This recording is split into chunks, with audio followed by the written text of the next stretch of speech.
அடுத்த வாரம் election commission என்ன சொல்லியிருந்தாங்கன்னா, இந்த தடவை நடக்க போற லோக்சபா எலெக்ஷன் வந்து இவிஎம் மிஷின் நடக்க போகுது அப்படின்னு சொல்றாங்க. எலக்ட்ரானிக் ஓட்டிங் மிஷின் வச்சு தான் நடத்த போறோம். பட் பேலட் பேப்பர்ஸ்லாம் இருக்கும்ல, பேப்பர்ஸை வச்சு நம்ம வந்து ஓட்டு போடுவோம்ல, வாக்குச்சீட்டு முறை அப்படின்னு சொல்லுவாங்க.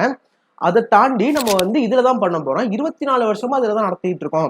2004 ஆரம்பிச்ச விஷயம் கிட்டத்தட்ட 2000 ஆரம்பிச்சது 24 வரையுமே 24 வருஷமாவே வந்து நம்ம இவிஎம் மிஷின் தான் யூஸ் பண்ணிக்கிட்டு இருக்கோம். ஒரு மிஷினை நம்பி தான் நம்ம நாட்டோட ஜனநாயகத்தையே நம்ம வந்து தீர்மானிச்சுக்கிட்டு இருக்கோம் அப்படின்றத வந்து நம்ம எல்லாருமே வந்து சொல்லிக்கிட்டு இருக்க ஒரு விஷயம். ஆனா இருக்க ஒரு குற்றச்சாட்டு என்னன்னா, இவிஎம் மிஷினை வந்து நம்ம ஓட்டு போடுறோம்ல, நம்ம ஓட்டு போடும் போது நம்ம கிளிக் பண்ற சின்னத்துக்கு போய் விடாம வேற சின்னத்துக்கு போய் விழுந்துகிட்டு இருக்குங்க. இவிஎம் மிஷின் இருக்குல்ல, நம்ம ஓட்டு போடுற அந்த மிஷினை அதை வந்து ஹேக் பண்ண முடியும். இந்த இவிஎம் மிஷினை ஓட்டு போட்டதுக்கு அப்புறம் எடுத்து போய் வைக்கிறாங்கல்ல, அங்க பாத்தீங்கன்னா ஒருத்தன் லேப்டாப் வச்சு சுத்திக்கிட்டு இருக்கான், இங்க பார்த்தா ஒருத்தன் போனை சுத்திக்கிட்டு இருக்கான். போன்ல இருந்து லேப்டாப்ல வந்து அதை மாத்தி இவங்க தான் ஜெயிச்சாங்கன்னு நம்ம வந்து ஜெயிச்சவங்களை கூட மாத்தி வேற ஒருத்தவங்களுக்கு ஓட்டு போற மாதிரி பண்ணலாம் அப்படின்றத இன்னைக்கு நிறைய பேர் வந்து குற்றச்சாட்டா வைக்கிறாங்க. உண்மையால இவிஎம் மிஷினை, அதாவது இந்த எலக்ட்ரானிக் ஓட்டிங் மிஷின் சொல்லப்படுற நம்ம ஊர்ல இன்னை வரையுமே ஓட்டு போறதுக்கு பயன்படுத்தப்படுற இந்த மிஷினை வந்து ஹேக் பண்ண முடியுமா அப்படின்னு கேட்டா வாய்ப்புகள் இருக்கு அப்படின்றத நிறைய பேர் சொல்றாங்க. உலகத்துல இருக்க பல பல வளர்ந்த நாடுகள்னு சொல்ல போற நிறைய கண்ட்ரி வந்து இவிஎம் மிஷினை யூஸ் பண்ண ஆரம்பிச்சாங்க. இது சரியா இல்ல, முறைகேடு நடக்குது, இது வந்து ப்ராப்பரா இல்லைன்னு சொல்லிட்டு அவங்க இந்த வாக்குச்சீட்டு முறை இருக்குல்ல, இந்த பேலட் பேப்பரை வச்சு யூஸ் பண்ணுவோம்ல, அந்த இதுக்கு திருப்பி மாறிட்டாங்க. ஆனா நம்ம ஊர்ல இன்னை வரையும் இவிஎம் யூஸ் பண்ணிக்கிட்டு இருக்கோம். உலகத்திலேயே ஒரு லார்ஜஸ்ட் டெமோக்ராட்டிக்கான ஒரு கண்ட்ரில, இந்தியா போன்ற ஒரு கண்ட்ரில வந்து நம்ம இன்னும் இவிஎம் மிஷினை வந்து யூஸ் பண்ணிக்கிட்டு இருக்கோம். இவிஎம் மிஷினை ஹேக் பண்ண முடியுமா அப்படின்றது தான் இன்னைக்கு வீடியோல பார்க்க போறோம். வாங்க வீடியோக்குள்ள போலாம். 2024 அடுத்த வாரம் ஆரம்பிக்க போற எலெக்ஷன் வந்து 18வது election, Lok Sabha election. India first time வந்து 1952 தான் வந்து ஃபர்ஸ்ட் ஓட்டிங் வந்து பண்ணாங்க, ஃபர்ஸ்ட் எலெக்ஷன் நடத்தினாங்க. அப்ப எலெக்ஷன் நடத்தும் போது நம்ம வந்து பேப்பர்ல யூஸ் பண்ணிக்கிட்டு இருந்தோம். பேலட் பேப்பர்னு சொல்லுவாங்க. நம்ம பேசிக்கா என்ன பண்ணுவோம்னா, நம்ம வாக்குச்சாவடிக்கு நம்ம போலிங் பூத்துக்கு போவோம். போனதுக்கு அப்புறமா அந்த பேப்பர்ல வந்து நம்ம சீலை குத்தி அதை மடிச்சு பேலட் பாக்ஸ் அப்படின்னு இருக்கும், அதுல வந்து நம்ம போடுவோம். போட்டதுக்கு அப்புறமா நிறைய ஆஃபீஸர்ஸ்லாம் ரொம்ப செக்யூரிட்டியில வந்து இந்த பாக்ஸை வந்து கலெக்ட் பண்ணிட்டு போயிட்டு சீல் வச்சு ரொம்ப பாதுகாப்பான இடத்துல வந்து வைப்பாங்க. எலெக்ஷன்லாம் முடிஞ்சதுக்கு அப்புறமா அந்த இடத்த பாதுகாப்பான இடம்னு சொல்றது செக்யூரிட்டி அவ்வளோ பேர் இருப்பாங்க, அத்தனை கேமராஸ் இருக்கும், அவ்வளோ பாதுகாப்பா வச்சு அதுக்கப்புறமா ரிசல்ட் டே அன்னைக்கு எடுத்துட்டு வந்து இது எல்லாத்தையுமே வந்து இது பண்ணுவாங்க. எல்லாமே எத்தனை பேப்பர் இருக்கு, எத்தனை வந்து எந்தெந்த கட்சிகள்லாம் அதிகமா வாங்கியிருக்காங்க அப்படின்றத ரிசல்ட் டே அன்னைக்கு வந்து அதை கவுண்ட் பண்ணி அதுக்கப்புறமா வந்து ரிசல்ட் வந்து சொல்லுவாங்க. ஆனா அதுல பிரச்சனை என்ன அப்படின்னா, அதிகமான மேன் பவர்ஸ் இருந்தது. பேசிக்கா அத்தனை பேப்பர்ஸ் வந்து நம்ம பிரிண்ட் பண்றோம், அத்தனை பேப்பர்ஸ் வந்து நம்ம யூஸ் பண்றோம்னா அத்தனை மரங்களை வெட்ட வேண்டியது இருக்கு. அதுக்கப்புறமா இத்தனை பேப்பர்ஸ்லாம் நம்ம வந்து செக் பண்றோம்ல, ரிசல்ட் டே அன்னைக்கு நம்ம வந்து கவுண்டிங் பண்றோம்ல, இது வந்து ஹியூமன் எரர் இருந்துகிட்டே இருக்கு ரொம்ப வருஷமா. இதுக்கு டைமாவும் ஆகுது, இதுக்கு வந்து ரொம்ப செலவுகள் வந்து ரொம்ப ஆகுது அப்படின்னும் போது இந்தியா மாதிரி நிறைய பாப்புலேஷன் ரொம்ப அதிகம் நம்ம அதுக்கு வந்து நம்ம வந்து அவ்வளோ இது வந்து செலவு பண்றதுக்கு.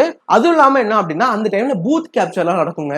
பேசிக்கா ஒரு பெரிய ஒரு கட்சி இருந்தாங்க அப்படின்னா, அந்த கட்சி அங்க வந்து ரொம்ப பவரா இருந்தாங்கன்னா, அவங்க செல்வாக்கு மிக்க ஒரு ஆள் வந்து அரசியல் இருந்தாருன்னா டக்குன்னு போலிங் பூத்துக்கு போயிட்டு அந்த பூத்தை வந்து கேப்சர் பண்ணி அவருக்கு எவ்வளவு ஓட்டு போடணும்னு தோணுதோ அதெல்லாம் போட்டுருவாங்க. இந்த பூத் கேப்சர்லாம் பல டைம் முன்னாடி நடந்திருக்கு. இப்ப நம்ம கிட்ட சோசியல் மீடியா போன்லாம் இருக்கிறதால அது நம்ம பெருசா பேசினாலும் அந்த காலத்துல டெக்னாலஜி வளர்ந்த காலத்துல அது நடந்துருந்திருக்கு, பூத் கேப்சரிங் நடந்துருக்கு. அது இல்லாம பேலட் பாக்ஸ் எல்லாம் வந்து கவுண்டிங் பண்ணும்போது தூக்கிட்டு ஓடிடுவாங்க. இல்ல சில டைம்ல பெங்கால்லாம் வந்து ஒரு டைம்ல எல்லாம் பாத்தீங்கன்னா அந்த பேலட் பாக்ஸ் தூக்கி போட்டு எரிச்சிருந்திருக்காங்க. எலெக்ஷனை வந்து கவுண்ட் பண்ணக்கூடாது, நம்ம தோத்துருவோம் அப்படின்னு தெரிஞ்ச சில பார்ட்டிஸ்லாம். இந்த மாதிரியான பிரச்சனைகள்லாம் இருக்கு அப்படின்னும் போதுதான் நம்ம வந்து இவிஎம் மிஷின் அப்படின்றத வந்து 1979 வந்து ஒரு பிளான் போடுறாங்க. 1979 வந்து நம்ம வந்து ஒரு மிஷின் ரீதியா போகலாம் அப்படின்னு சொல்லி அதுக்கான இதை வந்து எலெக்ஷன் கமிஷன் ஆஃப் இந்தியா வந்து பண்றாங்க. 1980s வந்து இதை வந்து நிறைய அப்ப இருந்த பொலிட்டிக்கல் பார்ட்டிஸ்க்குலாம் வச்சு செக் பண்ணி காட்டியிருக்காங்க. பாருங்க இந்த மாதிரி வந்து நம்ம ஓட்டு போடலாம், எலக்ட்ரானிக் ஓட்டிங் மிஷின் சொல்லி அதுக்கான ப்ரோட்டோடைப்லாம் வந்து அந்த டைம்ல தான் வச்சிருந்திருக்காங்க. இதை வந்து 2 கம்பெனிஸ் கிட்ட அந்த டைம்ல எலெக்ஷன் கமிஷன் ஆஃப் இந்தியா வந்து கொடுத்திருந்தாங்க. Electronic corporation of India, Bharat electronics அப்படின்னு சொல்ல போற இந்த 2 கம்பெனி கிட்ட கொடுத்திருந்தாங்க. இந்த 2 கம்பெனிஸ்ல மட்டும் தான் இந்த பர்மிட் இருக்கு, வேற யாராலுமே வந்து இவிஎம் மிஷின் வந்து உருவாக்க முடியாது. இந்த 2 கம்பெனிஸ் மட்டும் தான் இன்னைக்கு நம்ம இந்தியாவில் வந்து யூஸ் பண்ணப்பட்டுக்கிட்டு இருக்க இவிஎம் மிஷின்ஸ் வந்து உருவாக்குவாங்க. 1982 கேரளால ஒரு கான்ஸ்டிடுவன்சில மட்டும், ஒரே ஒரு கான்ஸ்டிடுவன்சில மட்டும் அசம்பிளி எலெக்ஷன் நடக்கும்போது இந்த இவிஎம் மிஷினை யூஸ் பண்ணிருக்காங்க. இந்த இவிஎம் மிஷினை அப்ப யூஸ் பண்ணும் போது அந்த இடத்துல வந்து கம்யூனிஸ்ட் பார்ட்டி ஜெயிச்சிருந்திருக்காங்க காங்கிரஸை தோக்கடிச்சிட்டு. அதுக்கப்புறமா போயிட்டு கோர்ட்ல கேஸ் போட்டு என்ன இந்த இடத்துல மட்டும் இவிஎம் மிஷினை யூஸ் பண்ணிருக்கீங்க, எதுவுமே நாங்க சொல்லல அப்படின்னு சொல்லி அதுக்கப்புறமா அங்க ரீபோல் பண்ணாங்க, திருப்பி எலெக்ஷன் வச்சாங்க. அந்த இடத்துல திருப்பி காங்கிரஸ் வின் பண்ணுச்சுன்னு சொல்றாங்க. அதுக்கப்புறமா கொஞ்சம் இந்த மாதிரி பை எலெக்ஷன் நடக்கும் போதோ இல்ல சின்ன சின்ன எலெக்ஷன் நடக்கும் போதோ இந்த ராஜஸ்தான் அதுக்கப்புறம் மத்திய பிரதேசல எல்லாம் கொஞ்சம் கொஞ்சமான ஒரு சில கான்ஸ்டிடுவன்சில மட்டும் இந்த இவிஎம் மிஷினை கொஞ்சம் கொஞ்சமா யூஸ் பண்ணிட்டு இருந்திருக்காங்க. மக்கள்கிட்ட போயிட்டு கொஞ்சம் கொஞ்சமா சொல்லிட்டு இருக்காங்க. இவிஎம் மிஷின் ஃபுல்லா ஒரு எலெக்ஷன்ல யூஸ் பண்ணப்பட்டது 1999 கோவால நடந்த ஸ்டேட் அசம்பிளி எலெக்ஷன்ல வந்து ஃபுல்லா இவிஎம் மிஷின்லயே வந்து நடத்தி இருந்திருக்காங்க.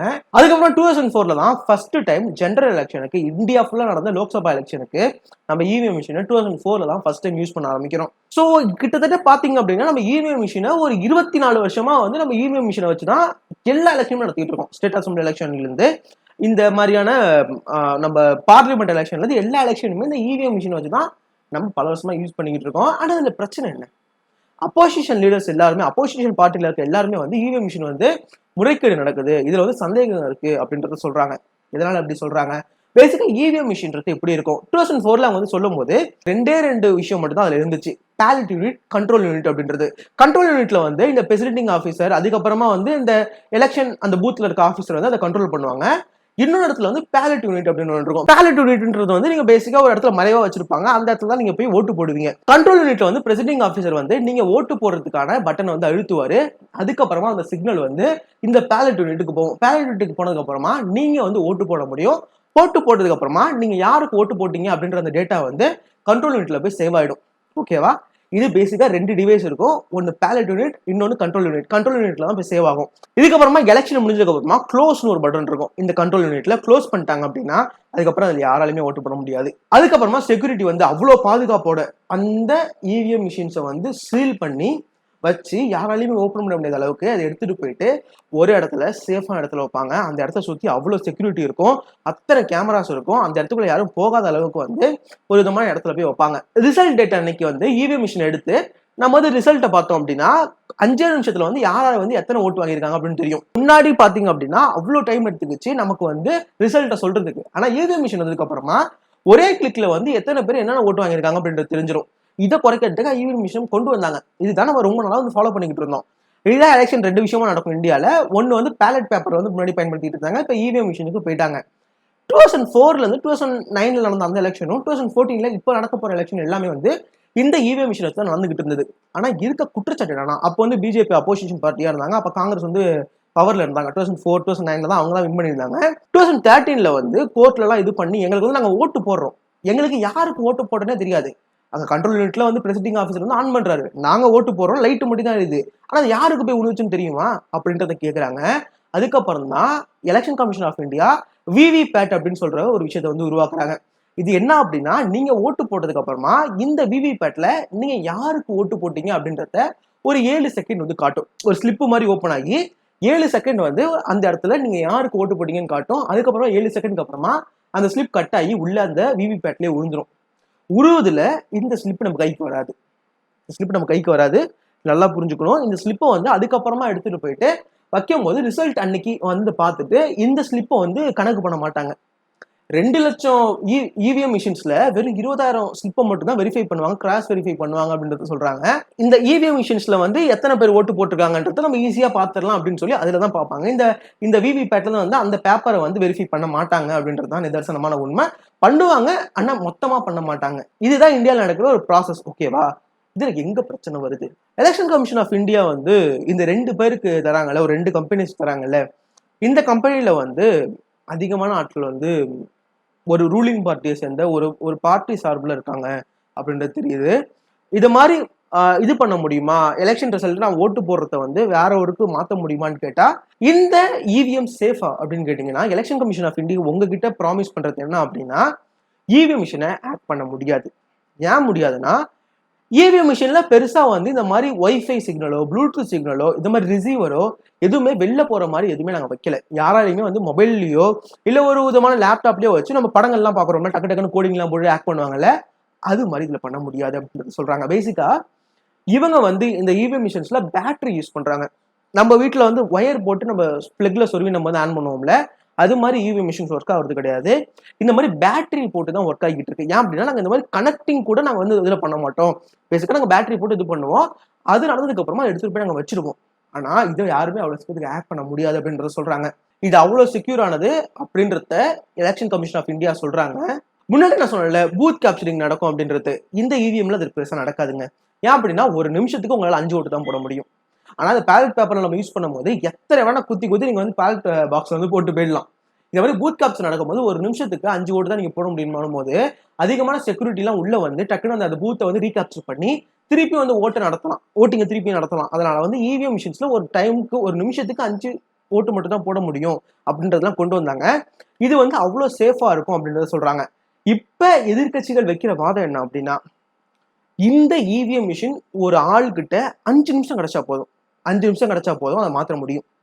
இவிஎம் மிஷின்ல மெயினா பாத்தீங்கன்னா இந்த கண்ட்ரோல் யூனிட்ல வந்து ஒரு சிப் இருக்கும். ஓகேவா, இது பேசிக்கா நம்ம கிட்ட என்னென்ன யூஸ் பண்றாங்க அப்படின்றத ஓப்பனா சொல்லனாலுமே ஆர்டிஐல நிறைய பேர் கேட்டிருக்காங்க.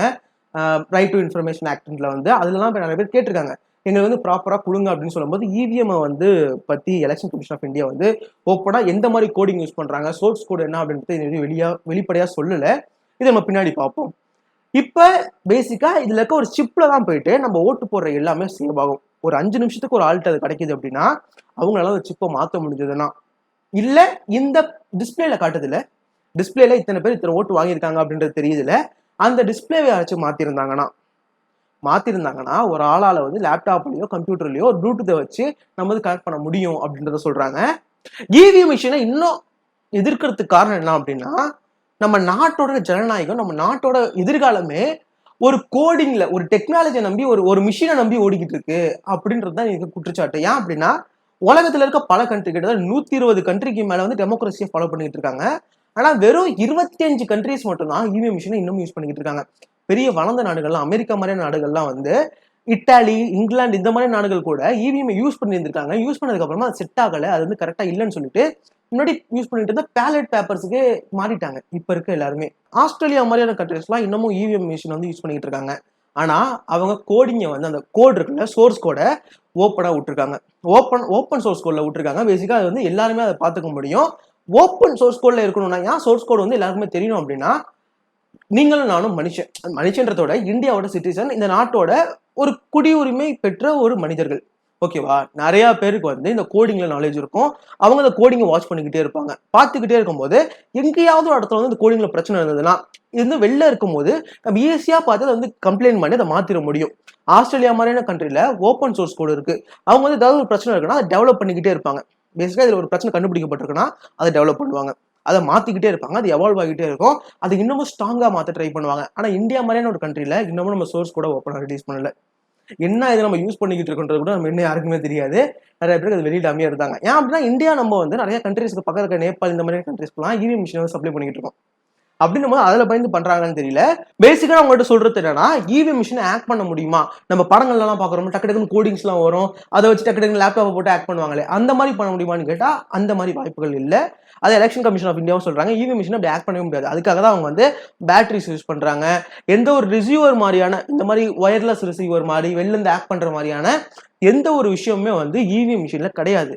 ஆனால் இந்த ஒரு ஆள் கையில, தப்பான ஒரு ஆள் கையில இந்த இவிஎம் மிஷின் கிடைச்சதுன்னா, யதார்த்தம் சொல்ல முடியாது, தப்பான ஆட்கள் கையில கிடைச்சதுன்னா இந்த சிப்பை வந்து மாத்த வைக்க முடியும், அந்த எலெக்ஷன் ரிசல்ட்டையும் மாத்த முடியும், இந்த மாதிரி மேல இருக்க அந்த அந்த டிஸ்பிளேவை வந்து மாத்த முடியும், அதை வச்சு கண்ட்ரோல் பண்ண முடியும் அப்படின்றது குற்றச்சாட்டு. அதாவது பிரச்சனைகள் இருக்கு, எந்த ஒரு டெக்னாலஜியும் எடுத்துக்கிட்டாலுமே பிரச்சனை இல்லாம இருக்காது. அதனாலதான் மனுஷனோட மூலன்றது, மனுஷனால முடிகிற விஷயம் வந்து இந்த மாதிரி டெக்னாலஜியால ஏஐயாலேயும் அவ்வளவுக்கு முடியாது. மனித மூலன்றது ரொம்ப ரொம்ப பெருசு. அதனாலதான் பல கண்ட்ரிஸ் வந்து இவிஎம் மிஷினை தள்ளி வச்சுட்டு அவங்க இந்த பேலட் பேப்பர் இதுக்கே போயிட்டாங்க. நம்ம ஊர்ல இருக்க பிரச்சனைகள் இன்னைக்கு தீர்வை பார்க்கணும் அப்படின்னு பாத்தீங்கன்னா, இதுக்கு தீர்வு என்னதான் அப்படின்னு கேட்டீங்கன்னா, நம்ம ஒரு இவிஎம் மிஷின் யூஸ் பண்றோம், பண்ணணுமா அப்படின்னு கேட்டா பண்ணலாம். அதுக்கான சோர்ஸ் கூட ஓப்பன் சோர்ஸ் கூட விட்டுட்டோம் அப்படின்னா இங்க இருக்க நிறைய பேர் வந்து ஏதாவது பிரச்சனை இருக்கா அப்படின்றத பார்த்து அந்த இது நம்ம வந்து டெவலப் பண்ணலாம். இன்னும் நிறைய பேரோட மூளைகள் வந்து இருக்கும். பேசிக்கா அந்த சோர்ஸ் கோட்லாம் பண்றது இந்தியாவோட இன்ஸ்டியூட், அந்த ஐஐடி இந்த மாதிரியான விஷயங்கள் தான் அது பண்றாங்க. ஓப்பன் சோர்ஸ் கூட இருந்ததுன்னா எல்லாரும் மாதிரியே அதை டெவலப் பண்ண முடியும். அதாவது பேசிக்கா டெவலப் பண்ண முடியும்னா பிரச்சனைகள் இருந்ததுன்னா அது ஒரு ஆள் பார்த்து இன்னமும் அதை வந்து நம்ம ஸ்ட்ராங் ஆக்கலாம். இன்னமும் இவிஎம் மிஷின்ஸ்ல இருக்க பிரச்சனைகளை நம்ம வந்து குறைக்கலாம். ரெண்டாவது விஷயம் சொல்லணும் அப்படின்னா, நம்ம கிட்ட வந்து நம்ம எதனால இவிஎம் மிஷின்ஸை கொண்டு வந்தோம் அப்படின்னா, டைம் சீக்கிரம் இருக்கும், டைம் வந்து டக்குன்னு நம்ம வந்து முடிச்சிடலாம், அது இல்லாமல் இந்த முறைகேடுகள்லாம் நடக்காது அப்படின்னு தான் கொண்டு வந்தோம். இந்தியாவில் எலெக்ஷன் வந்து கிட்டத்தட்ட பார்த்தோம் அப்படின்னா 40 நாளுக்கு மேலே நடக்க போகுது. அடுத்த வாரம் ஆரம்பிக்க போகிற எலெக்ஷன் வந்து ஜூன் 2 வரையும் எலெக்ஷன் நடக்குது. ஜூன் 4 தான் ரிசல்ட்டு. கிட்டத்தட்ட நம்ம வந்து பல நாட்களுக்கு வெயிட் பண்ண போகிறோம். ஆனால் ரிசல்ட்ன்றது வந்து நம்ம கிட்டத்தட்ட ஒரு மணி நேரத்திலே எடுத்துருவோம். ஒரு மணி நேரத்துல எல்லா ரிசல்ட்டும் நம்ம சொல்லி முடிச்சிட அளவுக்கு தான் நம்ம கிட்ட இருக்க இவிஎம் மிஷின் இருக்கு. ஆனால் இந்த பேப்பர் பேலட்ஸ் நம்ம யூஸ் பண்ணிட்டு இருந்தோம் தெரியுமா, இந்த பேலட் சீட்ஸை வந்து யூஸ் பண்ணிட்டு இருந்தோம்ல, அப்போ வந்து ஒரு நாளுக்குள்ளேயே நம்மளால சொல்லிட முடியும். ஒரு நாள்லயே வந்து மேக்சிமம் அவங்க வந்து இது பண்ணி ரிசல்ட் வந்து சொல்லிட முடியும். கேட்குற கேள்வி என்னன்னா, இந்த விவிபேட்ல வந்து ஒரு ஸ்லிப் இருக்குல்ல, ஸ்லிப் வந்து நம்ம கிட்ட காட்டி ஒரு 7 செகண்ட் காட்டி அதுக்கப்புறம் உள்ளே விழுந்துருதுல, அது கைக்கு ஏன் வர மாட்டுது? ஓட்டு போடுற என் கைக்கு அந்த ஸ்லிப் ஏன் வர மாட்டுது? வராம அது உள்ள விழுந்துருது. அதையும் நீங்க கவுண்ட் பண்ண மாட்டீங்க. ஆனா இதுல வந்து முறைகேடு இருக்குன்னு சொன்னாலுமே இதுல இருக்க நம்ம கோடிங்கை வச்சு நம்ம வந்து இது பண்ணிட்டு இருக்கோம். ஏன் அப்படின்னா இவிஎம் மிஷின் மால் ஃபங்க்ஷன் ஆயிருந்திருக்கு. இந்தியால நிறைய இடங்கள்ல வந்து மால் ஃபங்க்ஷன் ஆயிருந்திருக்கு. டெக்னாலஜினா ஆடக்குங்க. டெக்னாலஜி வச்சு நம்ம வந்து இப்படிதான் இருக்கும் டெக்னாலஜி நம்ம சொல்ல முடியாது. அதுல பிரச்சனைகள் இருக்கும். அதனால நம்ம இவிஎம்ல ஓட்டு போடுறதுக்கு அப்புறமா விவிபேட்ல சீட்டு காட்டுதுல, அது மக்களோட கைக்கு ஓட்டு போடுறவங்க கைக்கு வந்ததுக்கு அப்புறமா அதை வந்து ஒரு பேலட் பாக்ஸ்ல வந்து போட்டுட்டாங்க அப்படின்னா அதையும் எடுத்துட்டு இதையும் எடுத்துட்டு போய் வச்சிருங்க. ரெண்டுத்தையும் செக் பண்ணுங்க. ரெண்டுத்தையும் செக் பண்ணும்போது ரெண்டுமே சமமா இருந்துச்சுன்னா டிரான்ஸ்பரன்சியா இருக்கும். 100% டிரான்ஸ்பரன்சியா இருக்கும். ஓகேவா? ஏன்னா நம்ப முடியும். நான் வந்து ஓட்டு போட்டிருக்கேன், இவங்களுக்கு தான் ஓட்டு போட்டிருக்கேன்ற பேப்பரை வச்சு நான் உள்ள போடுறேன். அதை கரெக்டா செக் பண்ணி ரெண்டுமே டேலி ஆச்சுன்னா எந்த பிரச்சனையுமே இல்லை அப்படின்றத எதிர்கட்சிகள் வைக்கிற ஒரு வாதமா இருக்கு. இதுதான் இவிஎம்ல பிரச்சனைகள் இருக்கா இல்ல இந்த பிரச்சனைகளை தாண்டி நம்ம எப்படி போலாம் அப்படின்றது. பேலட் பேப்பர்ஸ் நம்ம ஃபுல்லா கொண்டு வர முடியாது, இவிஎம் ஃபுல்லா ஒதுக்கி வைக்க முடியாது. அப்படின்னும் போது நம்ம கிட்ட இருக்க ஒரே வழி என்ன அப்படின்னா விவிபேட்ல வர அந்த ஸ்லிப்பை கைக்கு வர வச்சு அதுக்கப்புறமா அதை எடுத்துட்டு போயிட்டு இன்னொரு பாக்ஸ்ல போட்டு இதையும் அதையும் கவுண்ட் பண்ணி ரெண்டு ஒன்னா இருந்துச்சுன்னா அங்க கரெக்டான எலெக்ஷன் நடந்திருக்கு அப்படின்றத மக்கள் எல்லாருமே முடிவு பண்ணிக்கலாம். ஸோ நீங்க அடுத்த வாரம் போய் ஓட்டு போட போறீங்க இவிஎம் மிஷின் வழியா தான். இந்த எலெக்ஷன் இவிஎம்ல தான் நடக்க போகுது. ஓட்டு போடுங்க. யாருக்கு ஓட்டு போடணும், யாரு நம்ம நாட்டுக்கு நல்லது பண்ணுவாங்களோ அவங்கள பார்த்து ஓட்டு போடுங்க. இதுதான் இவிஎம் மிஷின் அப்படின்னு சொல்லலாம். இந்த வீடியோ உங்க ஃப்ரெண்ட்ஸுக்கெல்லாம் பார்க்கணும் அப்படின்னா அவங்களுக்கு ஷேர் பண்ணுங்க. உங்களோட கருத்துக்கள் நிறைய இருக்கும். எல்லாருக்கிட்டையுமே டிஃபரன்ஸ் ஆஃப் ஒப்பீனியன் இருக்கும். என்கிட்ட இருக்க கருத்து உங்ககிட்ட வேற மாதிரி இருக்கலாம், உங்ககிட்ட இருக்க கருத்து வேற மாதிரி என்கிட்ட இருக்கலாம். இன்னைக்கு ரைட்டுன்னு பட்டத்தை பேசுறோம், நாளைக்கு தப்புன்னு தெரிஞ்சா அதை மாத்திக்க தான் போறோம். எல்லாருமே மனுஷங்களும் அதுதான். ஓகேவா? உங்க கருத்துக்களை கீழே கமெண்ட்ல சொல்லுங்க. அடுத்த வீடியோ வந்து பாக்குறேன். Bye guys.